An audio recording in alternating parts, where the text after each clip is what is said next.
By vorige geleentheid het ons gepraat oor hoe ons die Bybel moet lees en hoe ons dit moet benader om dan ook die verbonds in die heilsgeskiedenis mooi te verstaan en die goue draad deur die hele Bybel te sien. Maar wanneer het kom by persoonlike Bybelstudie, wat elkeen van ons doen, dis baie maklik om net die Bybel oop te slaan, 'n teks te kry en vinnig daardeur te lees en te bid. Maar dit is nie eintlik hoe ons persoonlike Bybelstudie moet doen nie. Wat sal die wenke wees wanneer ons weet nou ons moet verkieslik van voor na agter of ons moet hom heel deur lees, maar wanneer ons nou met daai teks werk, hoe moet ons hom benader? Wat se hulpmiddels is daar? Wat is die vrae wat ons moet vra om dan seker te maak ons kry die meeste uit daardie betrokke teks uit?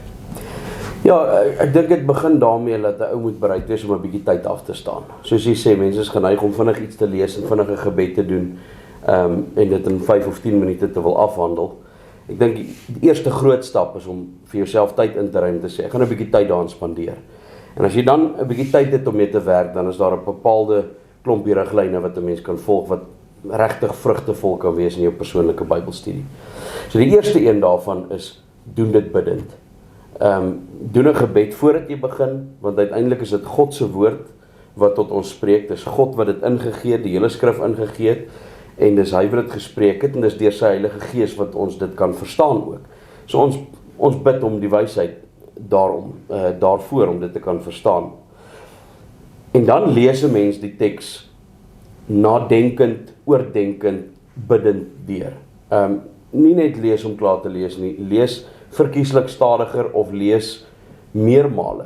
'n Mens sal verbaas wees om te sien hoeveel goed jy optel wat jy gelees het, maar nie noodwendig opgetel het nie, as jy hom net weer lees, of as jy hom net bietjie stadiger lees, of bietjie oordenkend, nadenkend lees. En dan wil 'n mens tipies vir jou 'n gedagte-eenheid gaan identifiseer. Jy wil 'n bietjie van 'n struktuuranalise doen in terme van in watter deel van die boek staan die gedeelte wat ek nou lees, en wat is die gedagte-eenheid wat ek wil identifiseer om mee te werk. Waar begin 'n bepaalde nuwe idee, nuwe gedagte wat die outeur mee besig is, waar stop hy? En as ek so 'n gedagte-eenheid geïdentifiseer het, dan kan ek met hom begin werk. Dan vra ek vir myself die volgende vraag. Jy kan vir jouself 'n paar inleidende vrae vra. Wie is die skrywer?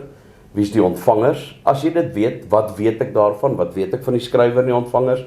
Wat weet ek van hulle omstandighede? En dan so 'n bietjie konteks. Waar staan die gedeelte in die boek?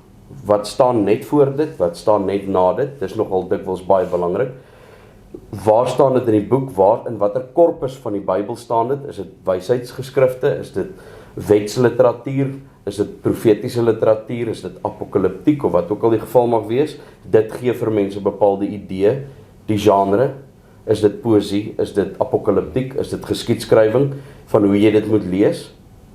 En dan as jy dit alles gedoen het, dan kan 'n mens kom by die teologiese vraag van die teks. Dan begin ek myself afvra, wat is die boodskap? Wat wil die Here my leer in hierdie gedeelte?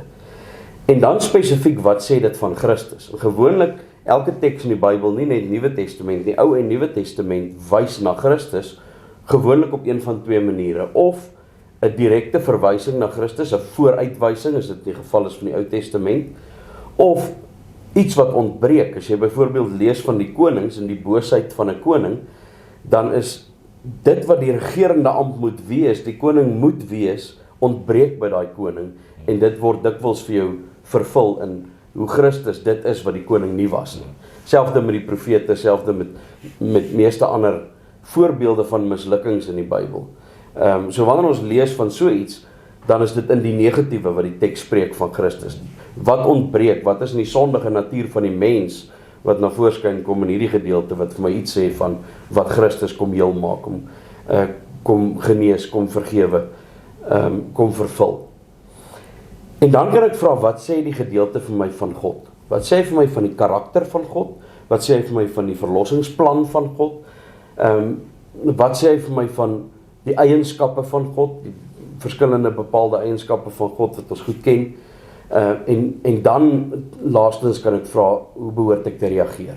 Wat behoort my reaksie te wees op hierdie teks? Hoe is dit van toepassing op my lewe? Wat kan ek hieruit leer?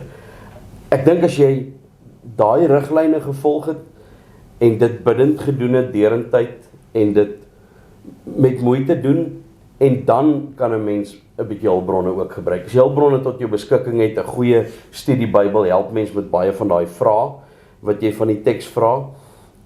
Reformation Study Bible is 'n baie goeie bron, Engels, vir Afrikaanse gebruikers, gelowiges, Bybellesers, die ou, as jy dit kan in die hande kry, iewers koop het gerus, die ou Bybel met verklarende aantekeninge, 3 swart bande.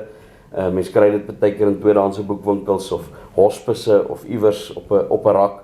As jy dit kan in die hande kry, kry dit gerus. Maar 'n goeie studie Bybel kan 'n mens baie help as 'n mens nou nie teologiese bronne tot jou beskikking het nie. Wonderlik, dankie.